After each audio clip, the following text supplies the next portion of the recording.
Do we have any non-Muslims on any of the mics of the sisters? Okay, we have one in the right-hand side. Go ahead, sister. Salam alaikum ji. I am a Hindu, Amuta Ramesh. I am a diploma engineering. Sorry to asking this question.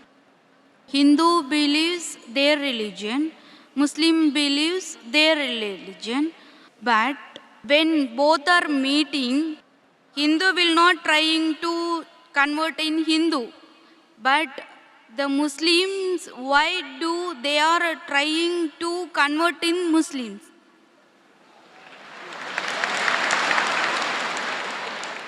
Sister, if I understood your question correctly, when Hindus meet Muslims, they don't try and convert the Muslims to Hinduism, correct?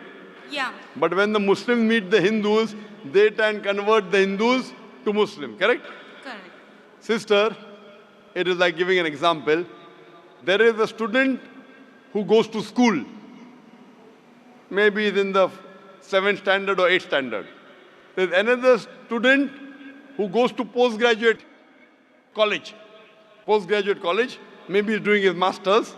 Now when they meet, will the school student try and teach the postgraduate, or the postgraduate will teach the school student?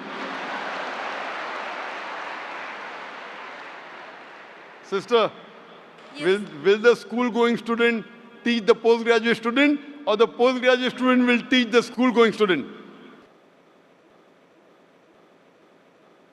Sister, I asked you a simple question, not a difficult question. Sister, have you understood my question? Yeah. So will a student going to school will teach a student going to a senior college, postgraduate college? Or No. will a student going to postgraduate college will teach a student going to the school?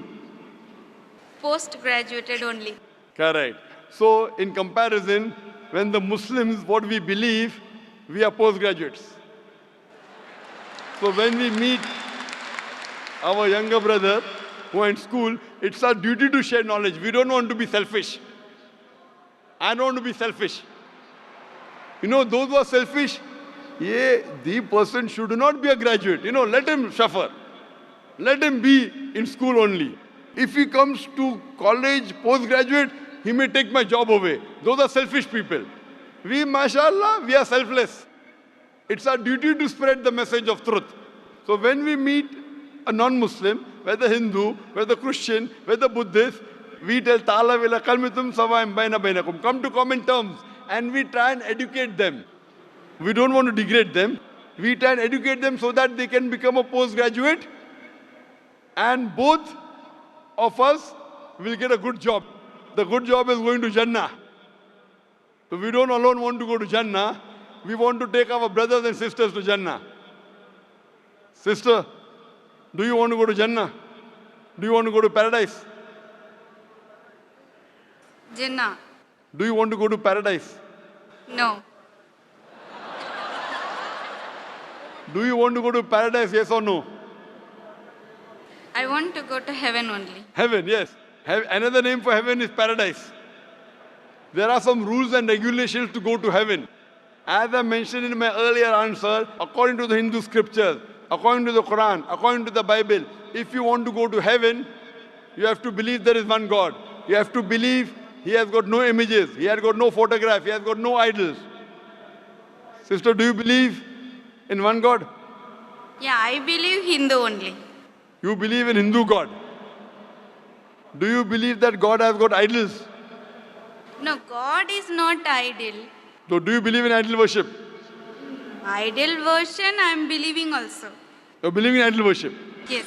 So if God doesn't have idol, why are you worshipping the idol? Aren't you going against your Hindu scriptures?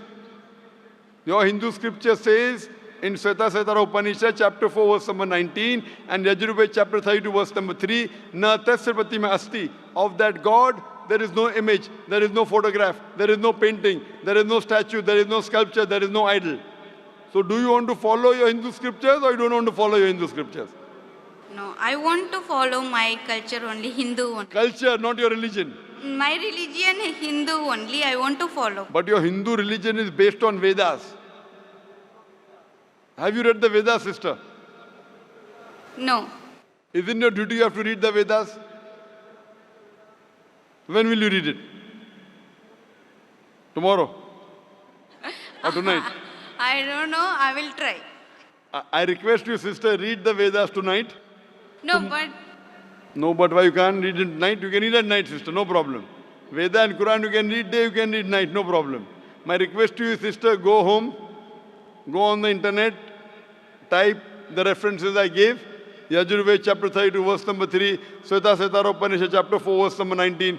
You know, in Kishanganj, I gave a talk in Kishanganj just 2 weeks back. And it was a 3-day program. First day, it was a talk. Second day, open question and session only. Third day was talk and question. On second day, and the deadline in India is 10 o'clock on Supreme Court. But when 10 o'clock was over, one intellectual Hindu came and told, you know, Dr. Zakir, what are you trying to do? You're talking about communal harmony, what are you trying to convert and blah, blah, blah, blah, blah. I only believe in Bhagavad Gita, I don't believe in Veda. I wanted to answer him, but the time was up. So I told him, when you come tomorrow, inshallah, I will give you the first chance. The next day, when I gave him the first chance to ask the question, he said, full night, I did research. I phoned the scholars of Hinduism, the Pandits, and I was shocked that they said that whatever you told 100% was correct. In Hinduism, there is one God. Hindu scriptures speak about Prophet Muhammad, peace be upon him. He said, I could not sleep the full night. So he made my job easier. So I'm requesting you, sister, that tonight you go home. If you don't have any Pandit to ask, you can Google, you know. Sheikh Google, we say Sheikh Google. Or Pandit Google. Go there, type all the references, try and find out, and tomorrow you can come and ask the question again, sister. Inshallah. thank you.